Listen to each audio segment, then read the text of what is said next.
Hello witches! Today we are going to talk about some fundamental Witchcraft 101 topics. We are going to discuss centering your energy, grounding your energy to the earth, and also directing your energy. And all three of these techniques are forms of energy manipulation. So this is going to be a mini energy manipulation course. But before we begin, I did want to give a couple disclaimers. So,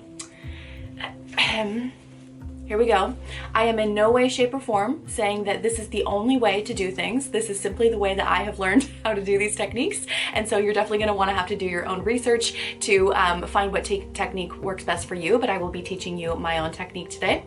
And each topic deserves at least a full hour to really be thorough in covering these. But today is going to be a very, very quick guide. We are going to breeze through these topics. And I wanted this to be more of like a reference video than anything. So definitely please do your own research afterwards. Read lots of books, practice. Just know that today is a quick guide. It is not a thorough guide. I could spend hours discussing this topic.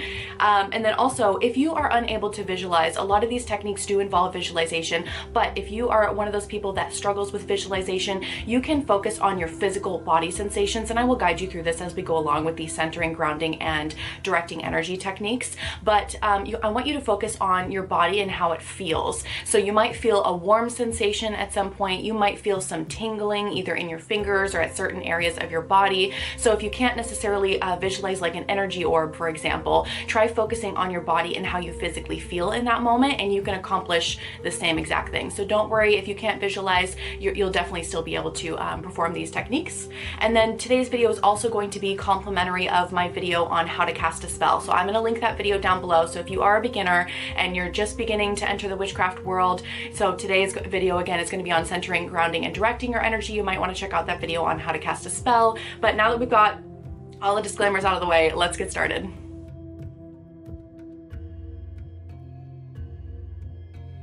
Let's begin with centering our energy. This is something that you're going to want to do before any sort of ritual or spell. And actually, this is something that you can just do in your daily life if you're feeling like your energies are a little bit unbalanced. But what you're going to want to do is you're going to go into a mini meditation. So find a quiet space where you can sit down or lay down, whatever physical position is comfortable to you. And you're going to imagine all the energy from the different areas of your body collecting to the center of your being. And when I say the center of your being, that typically it's different for a lot of people. Some people imagine the root or sacral chakra. Some people imagine right around the belly button, and some people imagine right around the heart. So whatever that looks like to you, for me, it's the belly button. That is the center of my being. But you're going to imagine all the energy collecting from your fingertips, up your arms, into the center.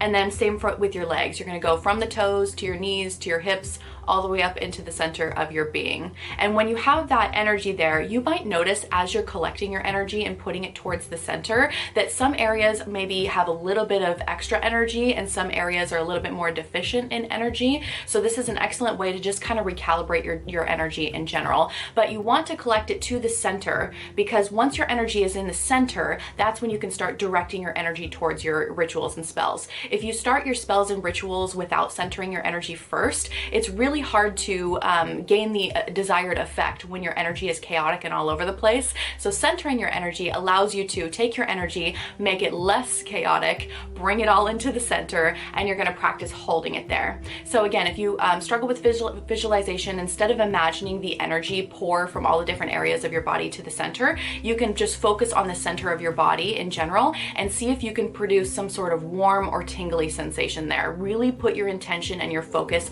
to the center, and naturally all of your energy should collect to that point. And once you have it in the center, you can practice holding it there. Sometimes it's in the beginning, it's really difficult to just hold that energy there for a significant amount of time. So when you practice this, try holding it for longer periods of time. And then when you release, you set a release and it releases evenly throughout your body. So you just imagine releasing that energy from the center, letting it flood down your arms, down your legs, up to the top of your head, and your energy should be rebalanced afterwards. So again, before a spell or ritual, I would recommend centering your energy. That way your energy is collected together and it's not so chaotic and all over the place, and you have a little bit more control. And this is going to be a very important technique to understand how to do before we get into grounding and before we get into directing your energy. So this is like the prequel to all of those. So make sure that you have a good handle on this, of centering your energy, holding it there, and then releasing afterwards when you're done centering that energy. So that is centering. That is the quickest overview that I could do of that. So let's move on to grounding.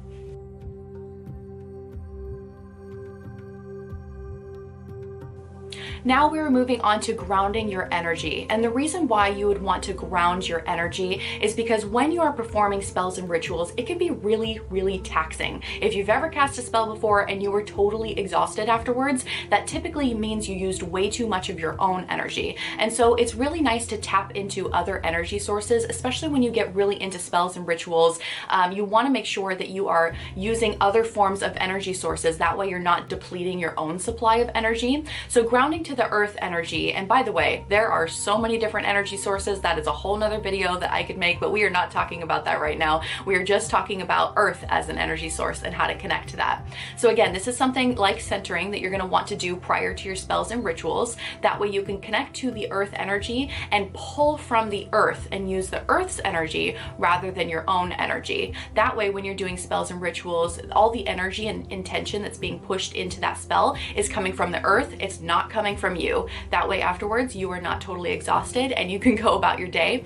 And this is something too, it's not necessarily with spells and rituals that this takes place. You can do this any time of day. So if you feel like you're going to have an interaction with a really difficult person or you're walking into a difficult situation, grounding your energy to the earth is really, really helpful because you can walk into that situation, and being grounded to the earth allows you to not only stabilize your own emotions and where you're at, but also be able to pull on the earth's energy when you're speaking to this person or when you're dealing with this difficult situation. That way, again, you're not depleting your own supply of energy and you are grounded, you are stabilized, and you are using other energy sources to complete whatever difficult task it is that you need to. So let's get into how to ground to the earth. So what you're going to do, again, this is a meditation similar to centering. So with centering, you have already collected all your energy up to the center of your being. That's always what we want to start with first, is centering your energy. And now we're going to go into grounding. So once you've centered your energy, you're going to find that point of contact where your body meets the floor. This can be where you're sitting, this can be your feet on the floor, this can be your back if you're laying down, and find that point of contact and imagine roots beginning to grow out of your body and down into the earth's crust. So I like to imagine this with my feet. I will imagine roots growing out of my feet down through all the different layers of the earth, through the rock, through the sand, through the lava, all the way down to the earth's core. And in the center of the earth, there is a warm, inviting orb of energy. And this looks different to different people. You could, for me, it's like a golden light, but a lot of people would say it's a violet light, it's a blue light, you know, whatever that looks like to you, totally fine. And again, if you struggle with visualization, this part you can skip. You can just focus on that point of contact where your body meets the floor and really connecting to the earth in that way. But once you've hit the center of the earth's core, you've got your roots that have sprouted all the way down to the center of the earth, you can imagine drawing that energy up from that inviting orb in the center of the earth through your roots all the way back up to your feet or where you're sitting or your back or wherever that point of contact is. And now you can imagine that energy from the earth mixing and intertwining with your own energy. And so from here, you can use the earth's energy to perform spells and rituals, again, like I said, rather than your own energy. So that is a very, very basic way to ground yourself to the earth. And when you're ready to disconnect, I do recommend disconnecting after you've finished your spell or ritual.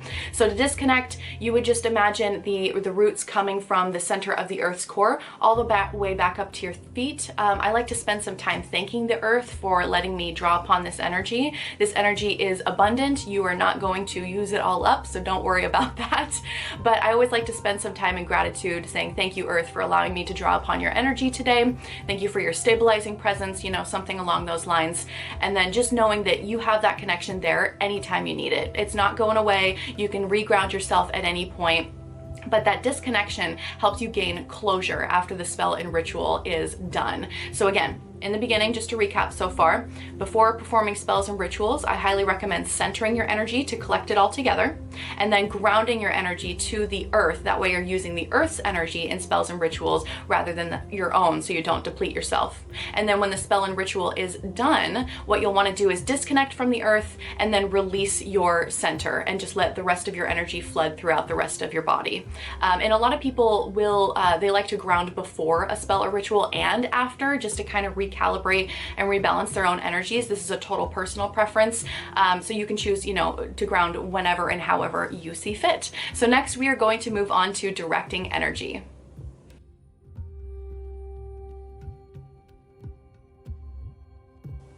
finally, we get into directing your energy. And in my opinion, this is the funnest part of energy manipulation, because this is where you really get to assign your intentions into different things. You get to manipulate the situation and spells and rituals and really control your energy and move it where you want it to go. So the manipulation of your own energy, the directing of it, this is something that takes place in phase 2 of raising energy. And again, if you are a beginner and you are you've never cast a spell before, or if you want to check out my video on how to cast a spell, I'm going to link that down below. But essentially, phase 1 of casting a spell was descending into an altered state of consciousness. And this is also typically where you would center and ground your energy to the earth. Now we get into phase 2, which is raising energy. And this is going to take place with directing your energy. So when you're directing your energy, you've centered your energy, you've grounded to the earth. Now you're going to imagine your energy and the earth's energy, primarily the earth's energy, right? Because we don't want to deplete our own supply. Pushing the earth's energy from the center of your being out, down your arms, into your hands, and collecting that energy into your fingertips. So put your hands together like so if you want to follow along with this video. And again, if you have struggles visualizing, what you can do is practice feeling a warm sensation or a tingling sensation between your fingertips. But if you do have the ability to visualize, and if you're comfortable with that, you can imagine an orb. And I like to imagine it as a golden orb. You can imagine it however that looks like to you. But imagine pushing all the energy from the center, again, down your arms and collecting it into your fingertips. And so you are moving that energy into your hands. And practice these energy orbs. See if you can create that tingling sensation, create that warm sensation, and hold it there. And practice holding it until you can't any longer, and then you can release it back into your body. But these energy orbs, so what you're going to do, so again, from the center of your being, out your arms, into your hands, getting that sensation of the warm, tingly, staticky vibration, however that feels like to you. But you can create this orb, and you can practice making it bigger. You can practice making it smaller and more concise. Play with it however you want to do, whatever you want to do with that. And then you're going to start assigning different intentions to that energy orb. So let's say I want to assign peace, love, and tranquility. I would imagine peace, love, and tranquility along with the earth energy traveling into this energy orb and really creating, really molding this energy orb of different intentions, or it can be of passion, of success, of power, of protection. So imagining this energy orb to be really whatever intention you want to assign it to be. And this is what you're going to put into your spell working. So you can take your hands, now that you've created this energy orb, put it over your spell working and literally infuse your spell and ritual with whatever intention that is, whether it's peace, love, tranquility, power, protection, what have you. And you can also practice these energy orbs in your daily life. So let's say, I use this example in my low energy witchcraft video, but let's say you have a child that is really unruly and they are maybe having a little bit of meltdown and they are a little moody, and you're hoping to infuse them with some peaceful vibes, some peace and tranquility to help calm that child down. You can create this energy orb of peace and tranquility and then practice throwing it literally at the child in question and see if that changes the situation. Oftentimes, if there's someone that's a little angry or aggressive, I will create an energy orb of calm and then I will throw it at them to manipulate the situation. I hate using the word manipulate because there's always a bad connotation with that, but you can, play with these in your daily life with people, with different situations. It really just, you can practice literally throwing them at yourself if you want to assign different intentions to an energy orb and really focus on embodying that energy within yourself. You can throw it back to yourself, but this is obviously this whole video is geared around spells and rituals, so this is where you would raise the energy and raise the vibration, however, whatever technique you want to use for raising energy, and then taking your intention, putting it into this energy orb, and then putting that over your spell working and ritual to really infuse that spell and ritual with your intention. And then of course, when you're done, you can let it dissipate, or however that looks like to you. And then you want to close the spell and ritual. So after you've centered, after you've grounded to the earth's energy, you've directed your energy and raised energy and add your intention into the spell, etc., you're going to want to close it down. So going back to where everything is collected to the center of your being, you are going to release your roots from the earth and have them travel all the way back up into your body. Thank the earth for its grounding presence and for it allowing you to use its energy today. And then you're going to release that hold that you have in the center of your being and let it flood evenly across the rest of your body. And that's it. That is centering and grounding and directing in the quickest way that I could ever possibly explain it. Please know that this is a subject, it deserves so much more time and effort really explaining all these concepts in detail, but I wanted to keep this really short. That way you can have a quick reference guide like I mentioned in the introduction. So I really hope that this was helpful. Eventually at some point I would love to create a whole Witchcraft 101 curriculum, but if I do that, it's going to be very thorough. It's not going to be quick, and that is going to take a lot of time to create. So in the meantime, I thought I would make this quick guide video. So I hope you enjoyed, and let me know in the comments if this is something that was helpful, if you enjoy videos like this, laying the foundations for witchcraft. I do plan on making a quick guide to circle casting at some point, hoping to get to that in the near future, but we'll see. So anyways, thank you for watching this video, and I will see you soon. Bye.